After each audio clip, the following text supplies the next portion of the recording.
ধুমধাম করে আন্তর্জাতিক নারী দিবস পালন, মেয়েদের অধিকার সম্মান নিয়ে এত কথা। কন্যাশ্রীর মতন প্রকল্পের জন্ম এই রাজ্যেই, যার খ্যাতি এখন বিশ্বজোড়া। তবু আজও এই রাজ্যেই থাকেন সীমা মালাকাররা। পরপর 3 মেয়ে হওয়ার অপরাধে যার ঠাঁই এখন হাসপাতালে। ফুটফুটে 3 মেয়ের কপালেও জুটেছে ঘাড় ধাক্কা।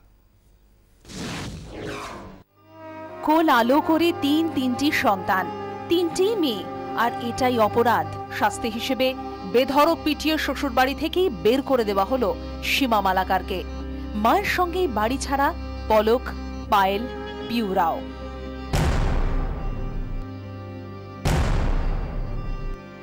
শরীর জুড়ে দাগ মারের, তবে যন্ত্রণা তার চেয়েও বেশি বোধহয় মনে। অসহায়তা, রাগ মিলেমিশে এক। চাপদানি সীমা মালাকার এখন ভর্তি চন্দননগর হাসপাতালে। পর 3 মেয়ে কেন হবে? কেন একটা ছেলে দিতে পারবে না বাড়ির বউ? এই অপরাধ মানতে পারেনি সীমা মালাকারের শাশুড়ি ননদরা। কথা শুনতে হতো উঠতে বসতে, মাঝে মধ্যেই চলতো মারধর। কিন্তু সব অত্যাচার মাত্রা ছাড়িয়ে গেল এবার। অভিযোগ, রাস্তায় ফেলে সীমাকে বাঁশ, লাঠি, রড দিয়ে বেধড়ক মারে শ্বশুরবাড়ির লোকজন। ঘটনার সময় স্বামী বাড়িতে ছিলেন না। ঘাড় ধাক্কা দিয়ে বের করে দেওয়া হয় 3 ফুটফুটে মেয়েকেও।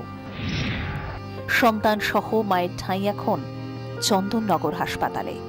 এমন বেলনা দিয়ে আমার নাভি নিচে মেরেছে, তুই শুধু মেয়ে পয়দা জন্ম দি, শুধু মেয়ে। আমার ননদ, গুড়িয়া আর আমার শাশুড়ি মেরেছে। স্বামী মুকেশ মালাকার জানেন সবই। স্ত্রী মেয়েদের ওপর যে অমানসিক অত্যাচার চলে, সবটা জেনে বুঝেও তিনি অসহায়। আমি গরিব মানুষ, হকারি করে খাই। এবার ওই যে মায়ের নামে বাড়িটা আছে, ওই বাড়িটা জায়গাটা বাবা কিনেছিলেন। সারা জীবন কাজ করে হকারি ফকারি করে ওইখানে রুম বানালাম, রুম করলাম। যখন এই কথাটা ছিল তখন আমার মা কেন আমাকে বারণ করলেন নাকি এটা আমার জায়গা আছে? আমার বউকে, আমার জামাই, আমার বোনেরা, আমার ভাগ্নি, আমার মা সবাই মিলে মেরেছে। নিজেকে অসুস্থ দাবি করে হাসপাতালে ভর্তি সীমার শাশুড়িও। তার দাবি আসলে সীমাই তাকে মেরেছে। मेरा पाड़ा में चल के पता लगा ये कि माने कि कौन मारा है। कौन मारा उसको? उसको कोई नहीं मारा है। সীমার অভিযোগ, বড় মেয়ে পলকের পড়াশোনা জবরদস্তি বন্ধ করিয়ে দেয় শাশুড়ি ননদরা।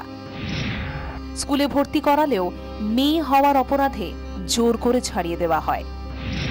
ননদ এবং পরিবারের অন্য লোকেরা টাকার জোরে অত্যাচার চালাচ্ছে বলে অভিযোগ। এলাকায় জনপ্রিয় ফাস্ট ফুড রেস্তোরাঁর মালিক বড় ননদের স্বামী, এলাকায় তাদের বেশ ভালো প্রভাব। অসুস্থ সীমার ঠিকানা এখন চন্দননগর হাসপাতাল। তার সঙ্গেই রয়েছে 3 মেয়ে। নিজের যন্ত্রণা চেয়েও সীমার চিন্তা এদের নিয়েই। কি হবে ভবিষ্যৎ, তারই দুশ্চিন্তা। নারী তুমি অর্ধেক আকাশ, নারী তুমি জল রং আলো, এসব বোধহয় ফেসবুকের পাতায় আর হোয়াটসঅ্যাপে মানায়। যেখানে কুস্তিগির নারীকে নিয়ে সিনেমা হচ্ছে, সেখানে চন্দননগরে একেবারে অন্যরকম দৃশ্য। কবে পরিবর্তন হবে এই সব ছবির অপেক্ষায় থাকবো আমরা সবাই। 24 ঘন্টার জন্য ক্যামেরায় দীপঙ্কর দাশগুপ্তের সঙ্গে বিশ্বজিৎ সিংহ রায়, শ্রাবন্তী সাহা, চন্দননগর।